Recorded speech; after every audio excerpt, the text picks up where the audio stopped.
I would like to welcome Marti Walsh. She is the Vice President of Marketing at NAPA. Marti, welcome to the CMO Spotlight. Thanks so much for having me, Amanda. I'm really happy to be here. Awesome. All right, so let's start with a little background. And can you tell me what your current company, NAPA, does, what your role is there, and then also tell us how you got there, a brief synopsis of your career path, kind of things that led you to this current role. You got it. So I currently am the Vice President of Marketing at NAPA Auto Parts. NAPA stands for National Automotive Parts Association. We actually were founded back in 1925. It is a company that's solely focused on the automotive aftermarket. So that means you buy your car, you lease your car, and you need a replacement part. This whole industry is all based on what is called the aftermarket. So our competitors mainly are O'Reilly, AutoZone, Advance, maybe Pep Boys. What's unique and different about NAPA is that we actually have multiple facets in different areas of the business. So we have an independent store owner model. So we have about 6,000 retail storefronts across the United States. About 1,000 of them are company owned, 5,000 of them are independently owned. We are not a franchise organization. We have entrepreneur independent owners, and many of them are multi-generation, which makes for such an amazing, unique, and differentiated story. In addition, we have about almost 19,000 auto cares. So those are going to be the locations that you take your car to get fixed. And many of our stores actually sell to our auto cares. So we like to say that we claim that we're the largest network of parts and care in the country. So a very multifaceted company. We then have a parent company called Genuine Parts. Genuine Parts is a global entity, all headquartered here in Atlanta, which is mainly focused on industrial, which is the industrial side of our business called Motion, and the automotive side. On the automotive side, we have the US, which is where I am. We have Canada, we have Europe, and we also have Asia Pac. So we're this global company with a NAPA presence globally, but my responsibility is really around the almost 100-year brand and revolutionizing or doing an evolution of what the brand stands for and really leading it into the next 100 years. That's great. Yeah, that thanks for breaking that down, because I bet some of our audience doesn't fully understand that, but that means that's a big job. So why don't you tell us a little bit about how you got here? Sure. So I spent almost 20 years at the Coca-Cola company here in Atlanta, and I spent time with amazing, wonderful people. I learned so much there. Basically got an MBA of sorts at the Coca-Cola company for everything from licensing, global licensing. So think you're in the grocery store and anything that has Coca-Cola on it that's not a consumable in the beverage aisle. Then I spent time on the Walmart account team. I moved over to strategic marketing, spent about 7 to 8 years on the My Coke Rewards platform as one of the first CPG loyalty platforms. Did some sports marketing, then moved over to customer marketing and spent my last job there in food service with multiple responsibilities across multiple accounts in movie theaters, theme parks, cruise lines, ski resorts, and airlines. I actually had no intentions of ever leaving. I loved the brands. I loved the people. I loved the company. I loved the product. I'm still an avid Diet Coke drinker. But I got an interesting call one day that said, we've got this amazing brand with a global footprint, and we'd like you to come over and lead the brand into the next 100 years. And it was an opportunity that I couldn't refuse. And so, as I like to say, I had the privilege of a lifetime working on the Coca-Cola company and those brands, and then was given the opportunity of a lifetime to come and lead NAPA into the next 100 years. That's great. Yeah, what a perfect way to take all that knowledge and catapult it into something new and different. That's great. All right. So what advice do you wish you had gotten earlier in your career, or what advice would you give to someone starting in a marketing career today? So I think I am the classic Gen Xer. As a marketer, we like to think about your segments and really spending time researching the behavioral motivations and the thought process and that full journey from inception of thought to purchase. And when I think about where I sat as a Gen Xer, it was this idea that the harder you work, the more recognized you will get and opportunities will come to your plate. And that's actually not the way it works. Doing great work is table stakes. Being innovative, creative, thoughtful, resilient, those things are in this day and age table stakes, but really spending the time to network. And not networking for political networking's sake, but creating those relationships, the ability to influence at a higher level and at a faster pace because you've spent the time networking has actually been a game changer. And I've noticed so many people in their careers as they're coming up, this idea that I'm owed these certain things because I deliver excellent work. And that just isn't the case. Excellent work is a table stake. I think two other things that I wish somebody would have told me. Nobody owns your career like you do. If you've got an excellent manager, supervisor, mentor, well, you have icing on the cake, but you should be the ones. You should own that better and more effectively than anybody else. And don't ever put that power in anybody else's hands. It doesn't mean you're going to steamroll anybody to manage your brand, but it means you have to be methodical. You have to be strategic about it. And if you have a great mentor or boss, again, icing on the cake. And I think as a Gen Xer too, and where I grew up in my career, this idea that there is a responsibility as a female to lift females up as you go. I think when I first started, there was this idea that if there was only one seat at the table, only one woman was going to get it. And I think our generation has done an amazing job to actually provide more seats at the table. And so as we continue to grow, it is our responsibility as females to lift other females up, other people of diversity, other people of color, because there isn't a finite seat of seats. It's your role to do that as it was done for you. Great advice. Great advice to, from another Gen Xer. I can fully concur with that. At Setup, we believe everyone has a superpower. What's yours? Superpower feels like a strong word, a little scary, a little bold. Mm-hmm.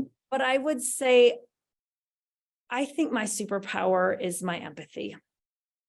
And as my agency partners or my teammates or my peers would say, I like to listen hard and feel hard.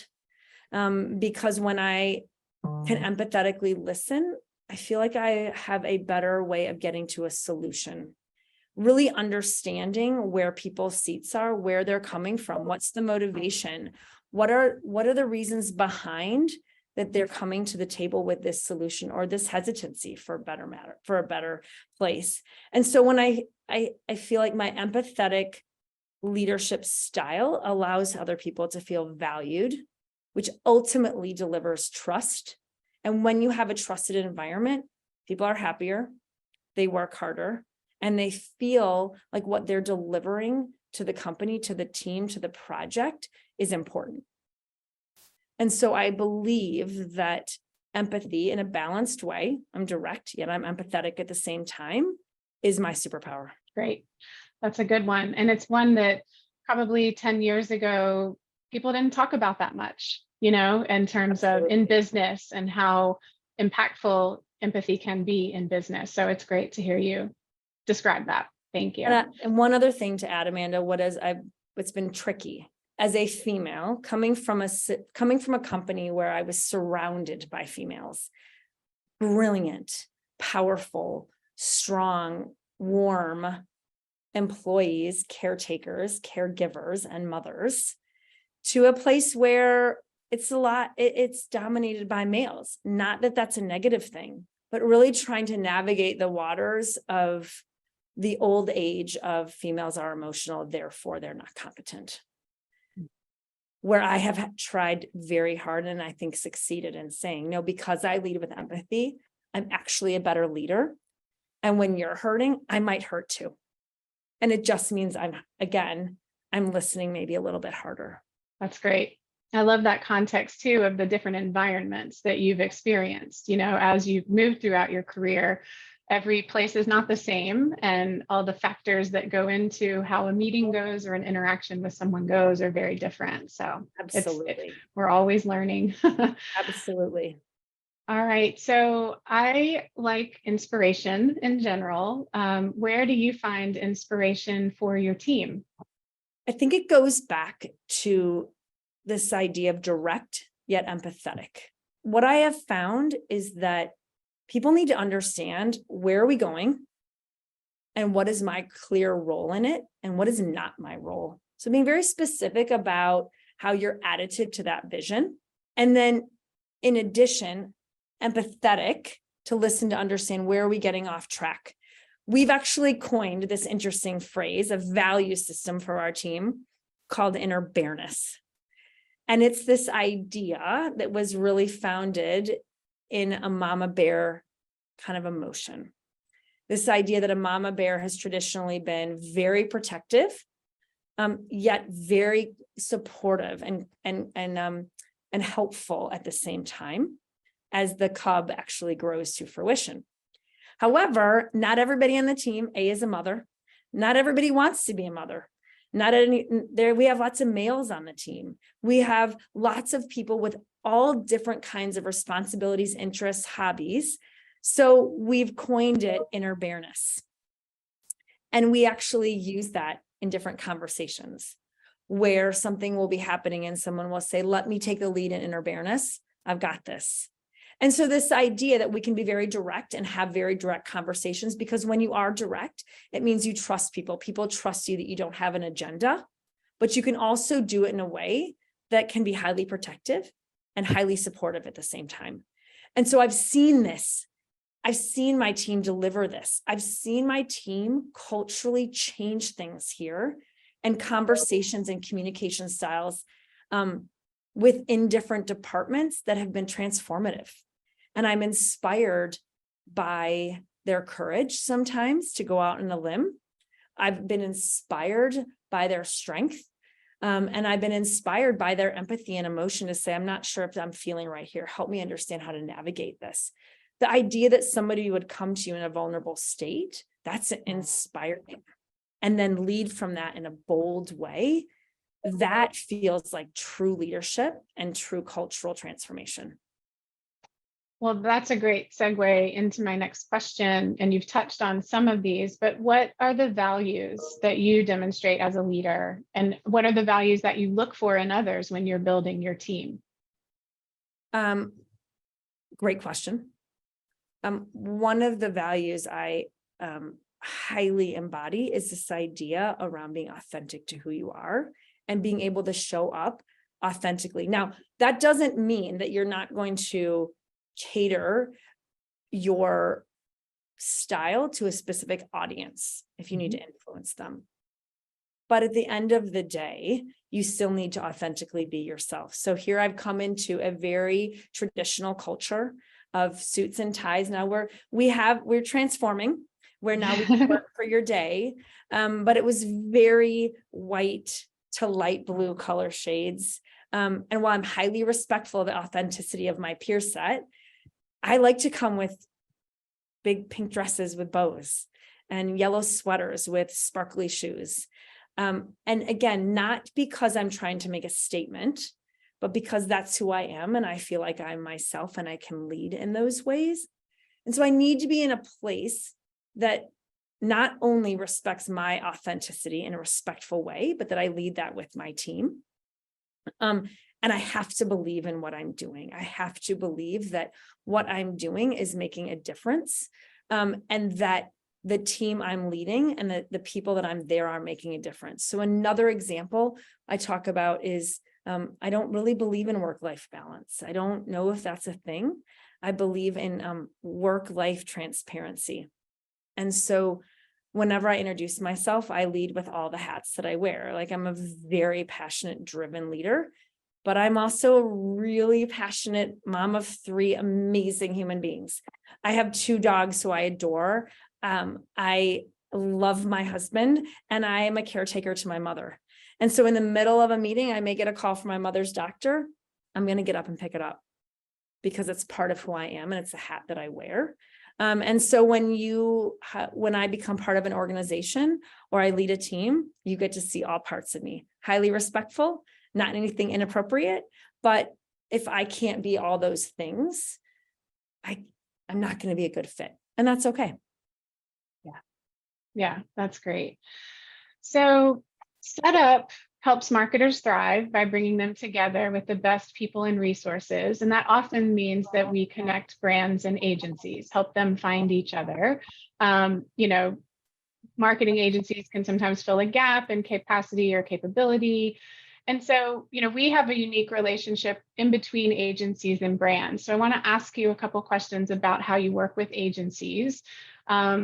How do you work with marketing agencies today? Are there certain functions that you always outsource or that you always keep internal because you think, that it's most important that it's led by the brand? Give us a little idea of the landscape of how you work with agencies at NAPA. So the honest answer is that we're continually in this place of transformation. So I was brought in about 2.5 years ago to transform the NAPA marketing organization into more of a 2023 organization. That is not anything negative to say about how it was led in the past. There was just another vision, and I was brought in to bring that vision to life. And so we've been on a really fascinating journey. And the answer today might be different than the answer tomorrow, but the answer might be different in a year from now. But where we are today is that I want to bring in the best in class agencies that are passionate about our brand, are highly curious, live up to those values of inner bareness, kindness, respect, and then are highly collaborative. So we've been working on different ways of working and how this comes to fruition as we're evolving our model and as we're evolving our playbook. And so I ask my agencies of those key areas and pillars, be patient with us. Jump in there, get your hands dirty, have open, transparent conversations. Do not waste time on trying to do business development. We want to make sure that we have very specific lanes for everyone to play in today, and then be open that we're going to continue to look at those.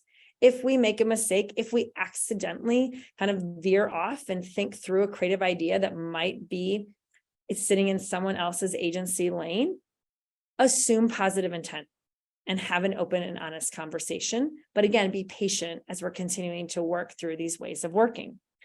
Because as we were having to build them from scratch, we're also having to keep the business going. So it's been a little clunky, but I have to say we have some of the best agencies in the business. They have gotten in there with us. They have gotten their hands dirty. They have been okay when I've said, you know what, I've made a mistake. I need to pivot. Can you pivot along with me?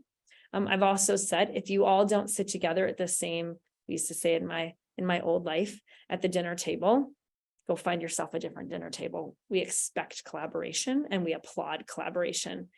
And we applaud a little bit of tension, not tension for tension's sake, but when everybody is curious, when everybody is passionate, the better those tough conversations are going to deliver better work.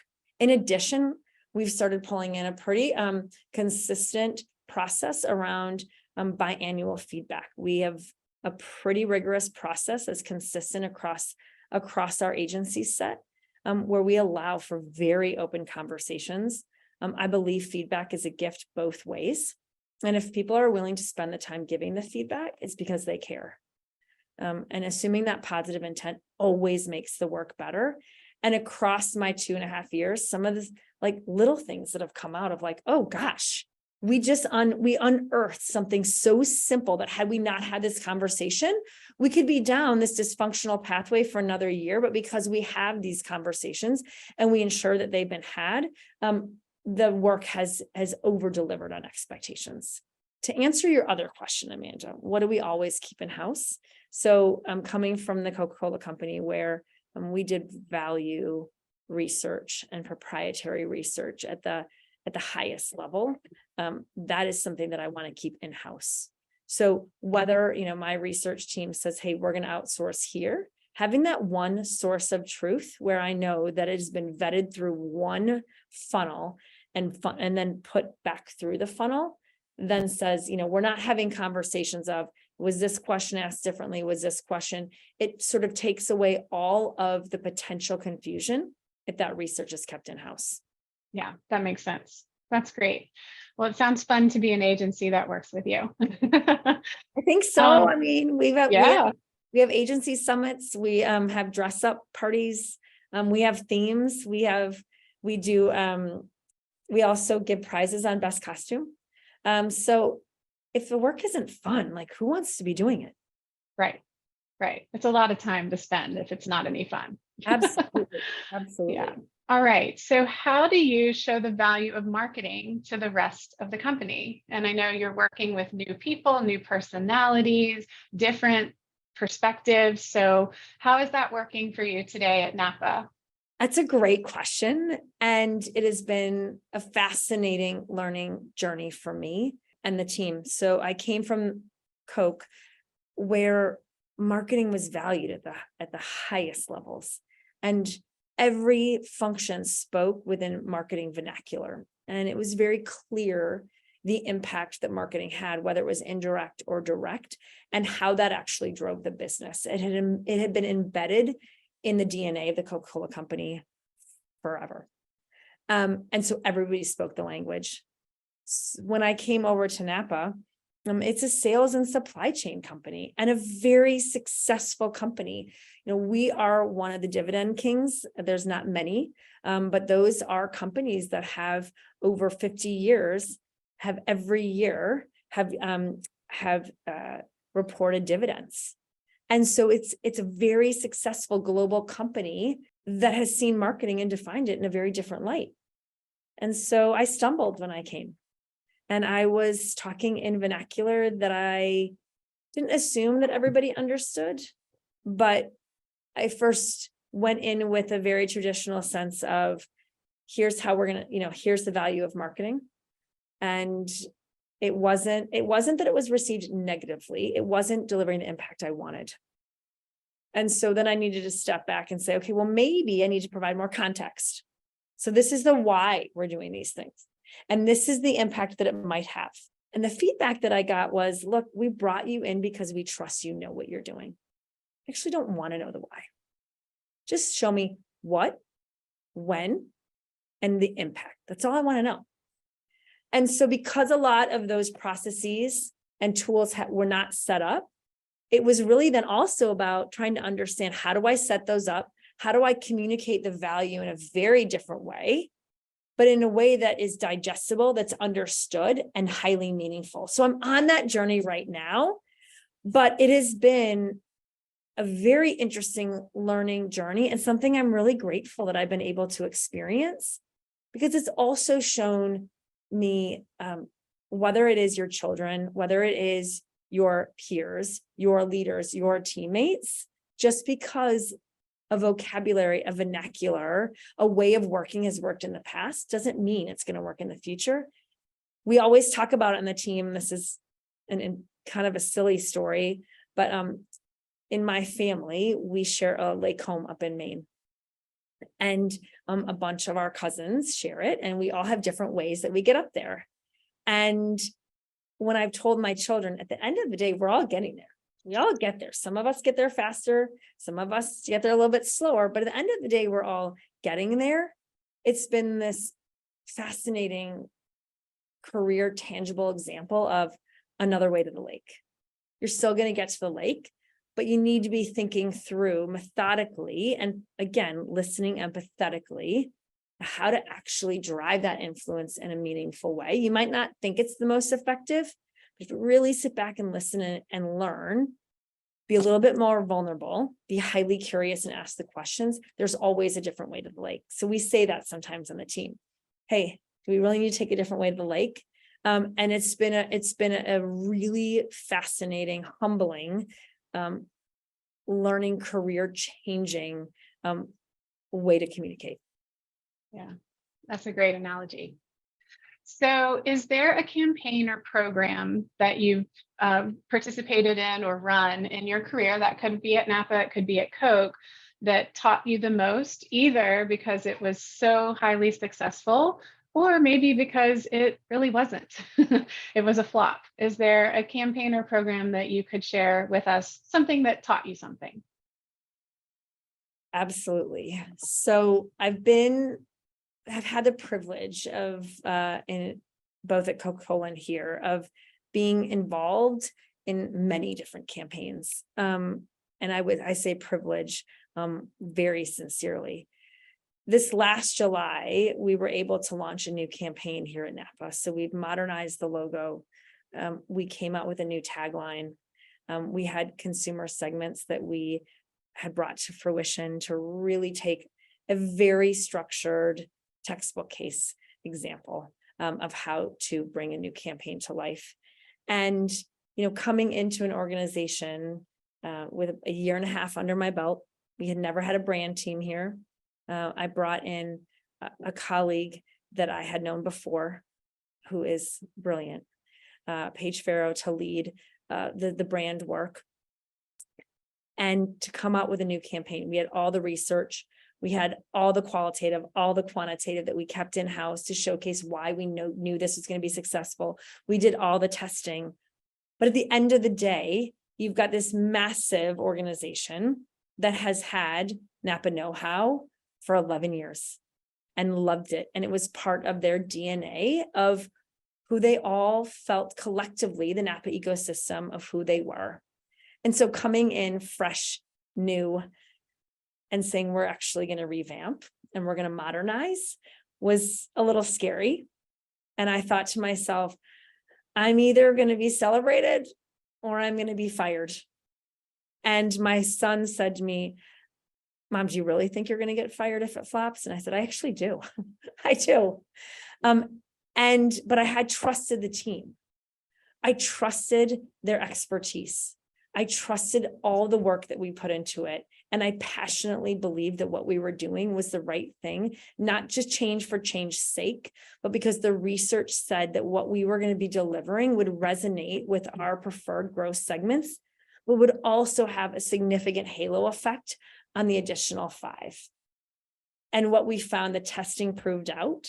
We've had unbelievably high test scores. We've actually had a significant impact on the business through the funnel. We just launched our first ever brand health awareness tracking scores. We're in the field for the 3rd time and we're seeing movement. And so I think it was the most impactful because it was really scary. But it has been the most rewarding, the most fun. And the work actually wasn't mine. It was the collective team. It was brand creative, but it was the collective team across the strategic marketing team that really did it. And here we were, this brand new team. We had almost all brand new people. They were all hustling over 18 months and they delivered this successful story to the entire organization across, 19,000 auto cares, 6,000 stores, and we're able to showcase it from a global standpoint as well. I mean, the impact that the team has delivered on behalf of the brand has been transformative. That's exciting. I mean, especially knowing that that's part of why you went there in the first place, so that's a huge accomplishment, I'm sure, for you, regardless of what happens next, but it sounds like it's going in a great direction. Very cool. Thanks. It was great. Yeah. Well, so I'm going to switch gears and go for some fun questions. So we've done some kind of the businessy stuff.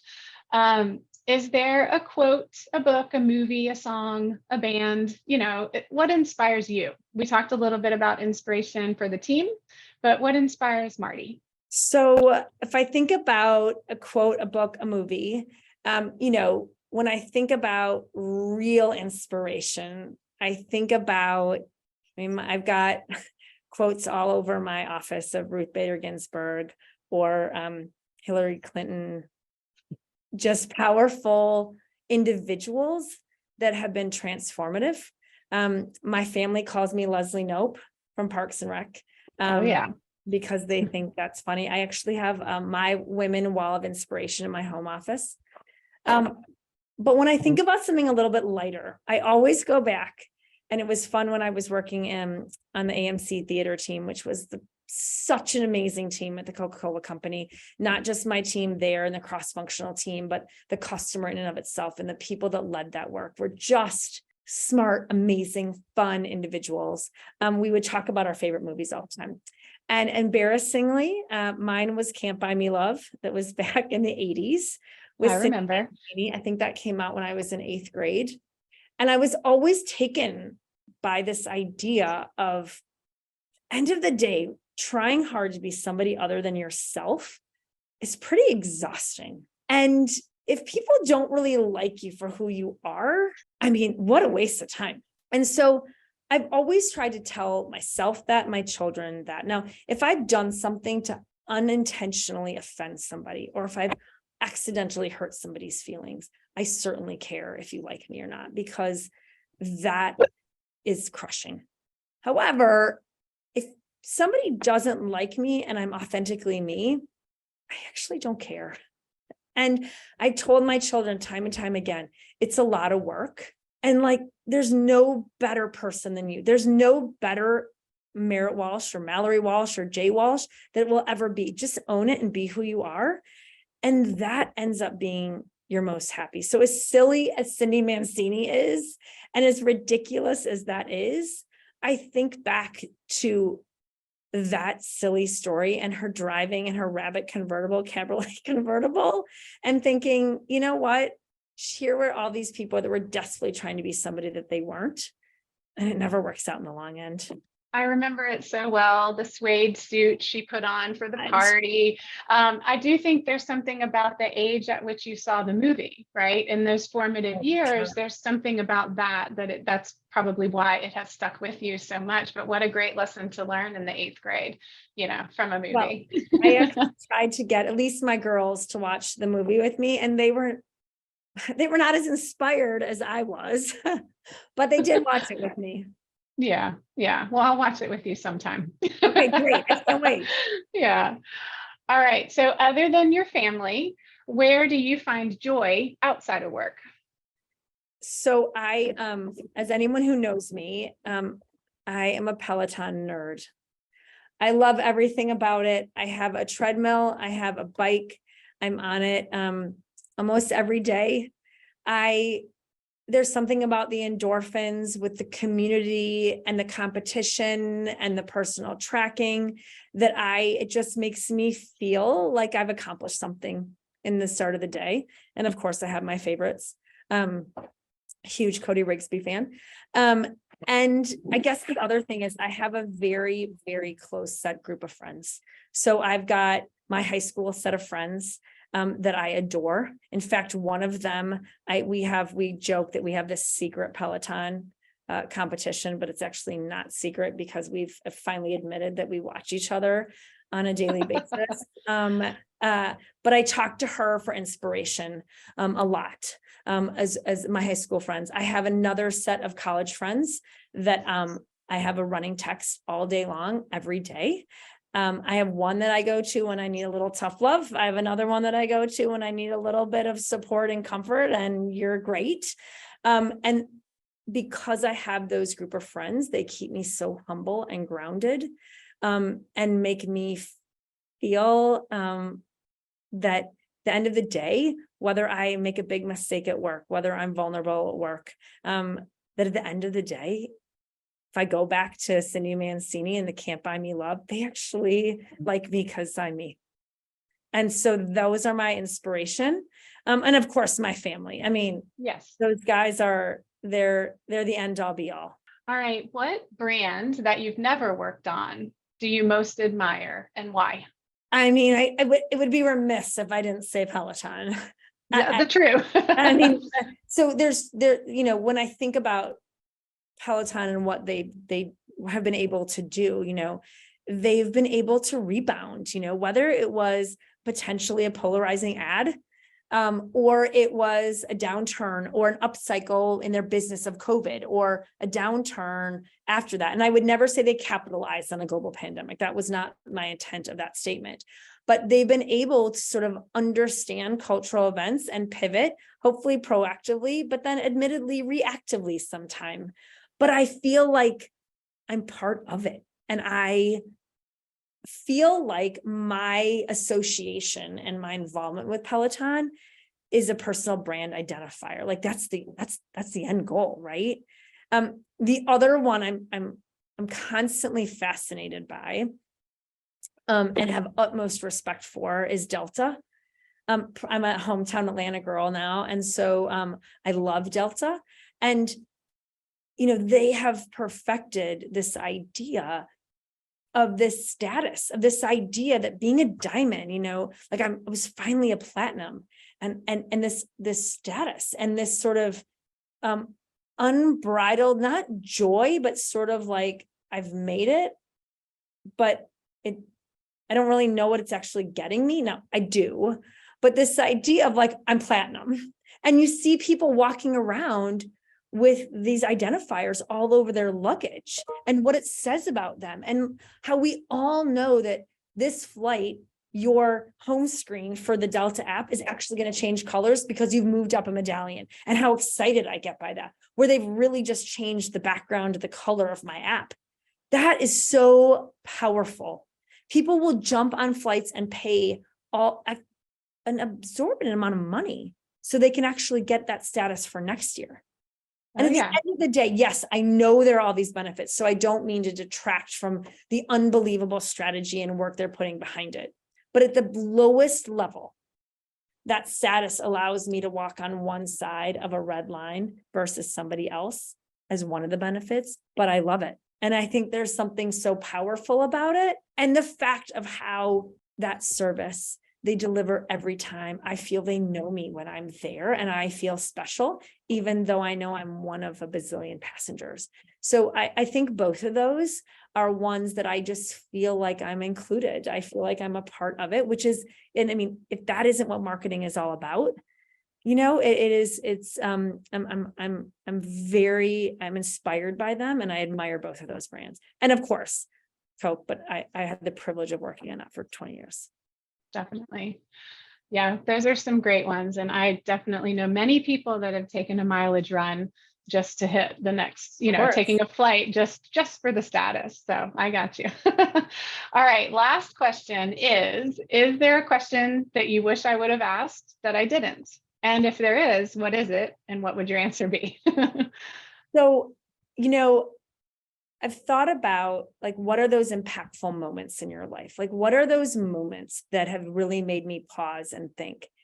And so many of them have happened of conversations I've had with my children. And I go back to this idea of all the hats that I wear and being very transparent about, all those different hats. And I remember one of the most impactful moments I had was I was, getting dinner ready or doing something at home.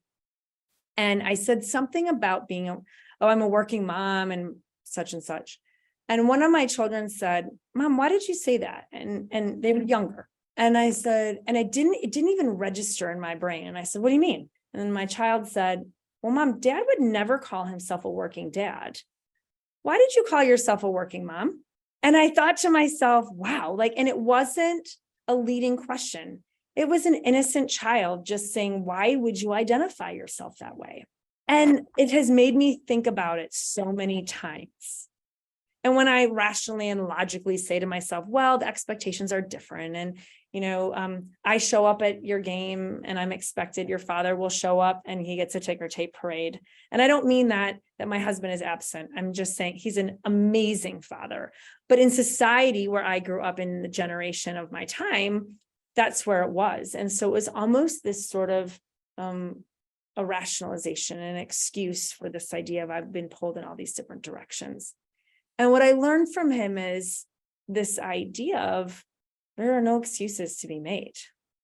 You wear all these hats and own them and wear them. and wear your sparkly shoes and wear your pink dresses with big bows and own it, because the more you are authentically who you are, the better off we're all going to be.